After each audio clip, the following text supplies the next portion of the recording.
আমার শাড়ি আমি সেটা বলি না, পরো।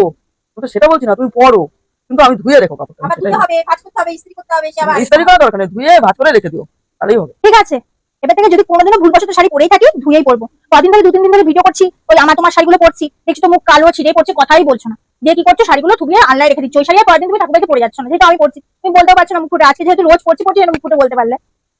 তো আমি আর জানতাম না, আমি যদি আগে জানতাম তাহলে পড়তাম না। ঠিক আছে, এবার থেকে আমি নিজের শাড়ি পরবো, আর যদি পরিও বা তাহলে ধুয়েই পরবো। বলতে বলিনি, ওই কাপড়টা পরে আমার মাথা ধুয়ে রেখো, এটা বলেছি। ঠিক আছে, মনে থাকবে। না করিনি, আমি কারোর গায়ে দিয়ে আমি পড়তে পারি না। আর যদি তোমার একটা নিজের মেয়ে থাকতো তাহলে পারতেই কথা বলতে। পরের মেয়ে কোনো তফাৎই নেই, কাউকে তফাৎ করি না, আমি পড়তে পারি না, সবাই তো সমান না।